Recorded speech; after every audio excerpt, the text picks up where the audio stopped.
What we're looking at, friends, is your classic buoy that tells us that suspended beneath it in the water is a crab trap. These guys have gone out here and have set these traps with the mission of catching the elusive and rather cantankerous Louisiana blue claw crab.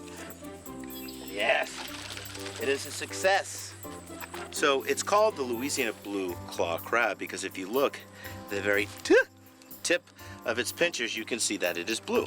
It's a crustacean, it's a portunus type of crab, and as it grows, its carapace will literally split, and out comes the soft-shelled crab, which eventually hardens up within about 24 hours. And we're gonna process the sample. That's right. All right, let's do it. All right. Each sample, like this crab for example, is meticulously measured and weighed and taken back to the lab where scientists can then determine if it is safe to eat.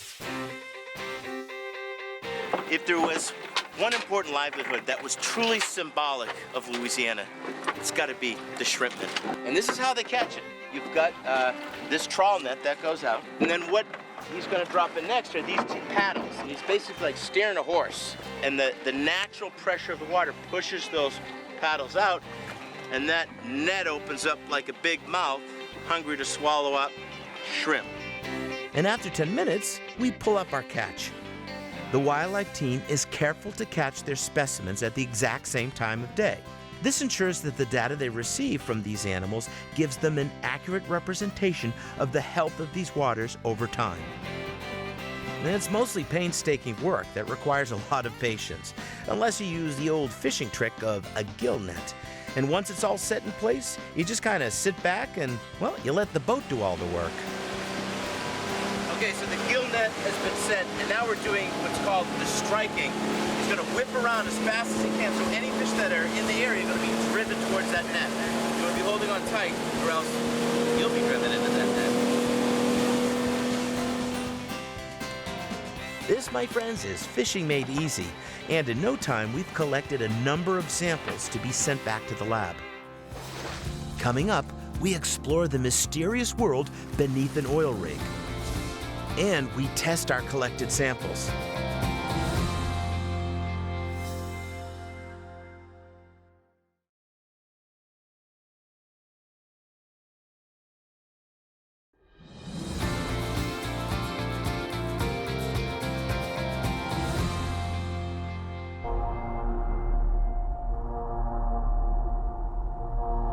Looks a bit intimidating, doesn't it? Certainly comes across as very industrial. This is an offshore platform. It's one of 6,000 structures that you can find throughout the Gulf of Mexico with one mission, and that is to extract fossil fuel from the belly of our Earth. Of course, the extraction of fossil fuels is controversial, and that was made painfully clear to me when I covered the oil spill in these very waters. But here's the paradox. We see the industry above, but underneath, you're going to see something amazing. What these platforms create is structure, and that structure out here in all of this open water becomes an artificial reef, and it's something we have to experience.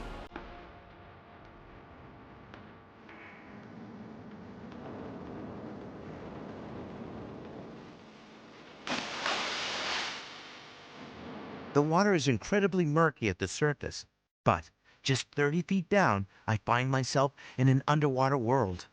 These hundreds of columns, which support the massive structure above, have been completely covered by a layer of coral called sclerotinia. Interestingly, you won't find these corals on the coastline. The vast amount of corals that cover these metal beams, as well as many of the other creatures here, are unique to this artificial reef ecosystem.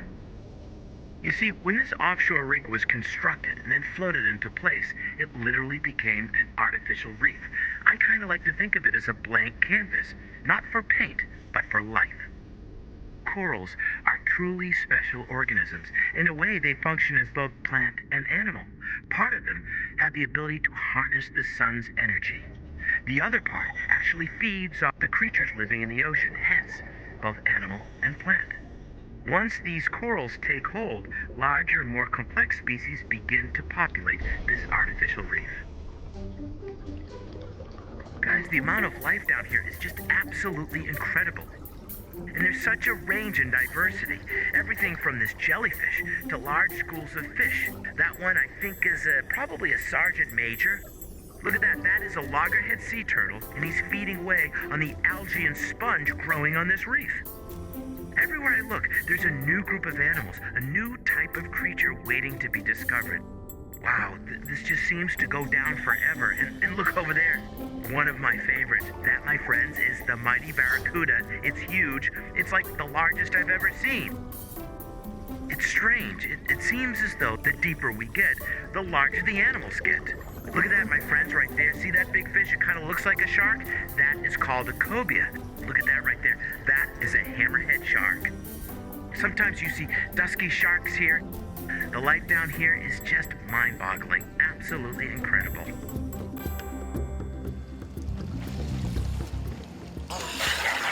Whew. My goodness. That was absolutely incredible. We saw everything from that massive encrustation of corals, the biggest barracuda I ever saw, and right beneath this massive monolith of industry. While our dependency on fossil fuels, along with the presence of these offshore rigs, remains incredibly controversial here in the Gulf waters, the animals living beneath them are healthy and diverse. You see, here we find an oasis of life in a most unexpected place on this gigantic structure of steel. Coming up, we finally get back our results from our samples we collected with the Louisiana Department of Wildlife and Fisheries. And then we're back with penguins to see what we can learn from them about taking care of our planet.